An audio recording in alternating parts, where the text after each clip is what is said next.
Alright, so let's zoom you guys in a little bit, set up the camera, and yeah, let's roll.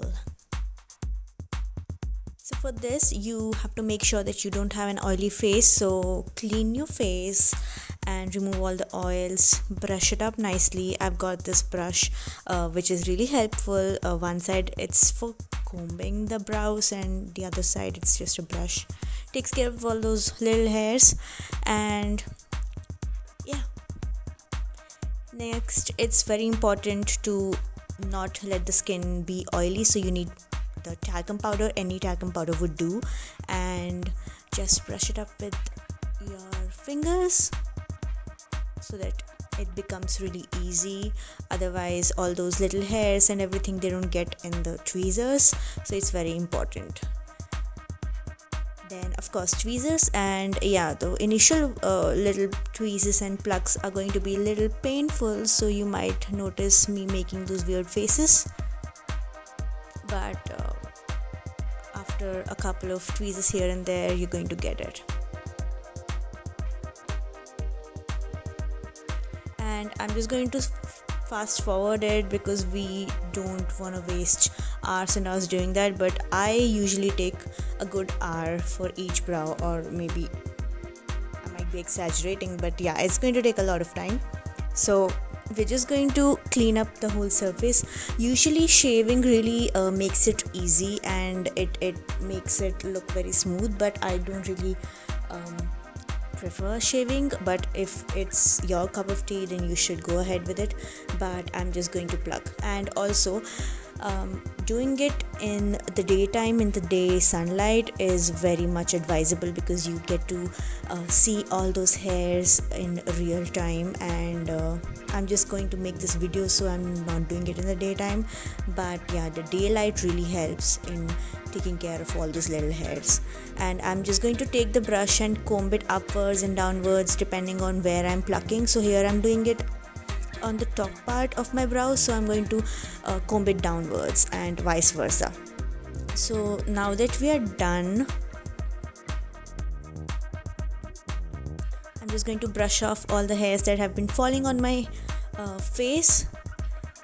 Otherwise it's just you see that we always pluck those hairs and they're still on our skin, and that's kind of irritating, and we think that it's not plugged or tweezed enough, and we end up doing more and more, but then it's actually not there. Does it make sense? So yeah, so I'm done plucking, and I just combed it upwards, and I'm using a big scissor. I use big scissor, you can use whatever suits you. So I'm going to just brush it upwards, giving that feathery look, and then I'm going to see that everything is uniform, and I'm just going to cut it in the opposite direction, so that while we set our brows, it looks seamless and it looks perfect. So I'm just going back and forth. It totally depends on how you want it to be cut.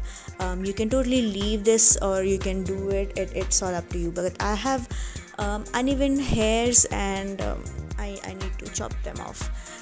And these actually grow pretty fast as well, like in 2 weeks they'll be long enough and I have to cut them again, but I usually don't do that. I wait for a whole month. So yeah, and now I'm moving ahead with my second brow.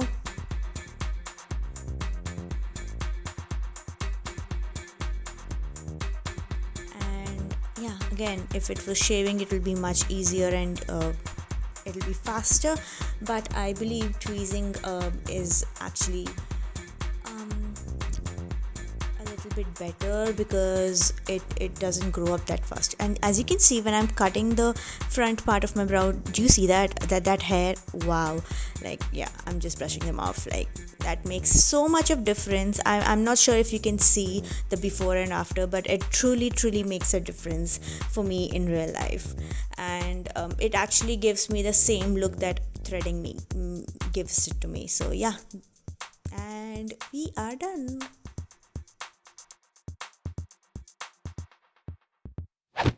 Alright guys, so that's how I have started doing my brows since the lockdown and since the whole COVID situation. Haven't gotten a chance to visit a salon in a really long time, And this is how I've been doing my brows because I have thick hair and I cannot let it grow for a little longer than a month. So this is the third time I've done it since the lockdown, and I'm pretty happy with my results. I mean, I'm satisfied. Will I be continuing to do this instead of the salons being open? Absolutely not, because it's very time consuming, and I actually had to switch off the camera like 3 to 4 times to do the tweezing and plucking and stuff, because I cannot possibly make a 2 hour long video on that. So yeah, and this is something that I usually do even when I visit salons, especially to elongate the next threading process by a month. Like, suppose I've gotten it done like today, in a month it'll just start growing here and there, and then I'll just tweeze it out, and I can just delay going and visiting the salon the next following month. So I visited like 2 months after. Does that make sense? So that was that. But then I just started using my scissors and doing all that stuff because of this COVID situation. And I use the bigger ones because I don't know, I feel like I have the control because of the way I cut it or something. The smaller ones are a bit tricky in my hands, but you can do whatever suits you the best. And yeah, that's all for today's video, and I'll see you guys really soon. And please subscribe and thumbs up if you like this. And there are a lot of videos coming soon. See you. Bye.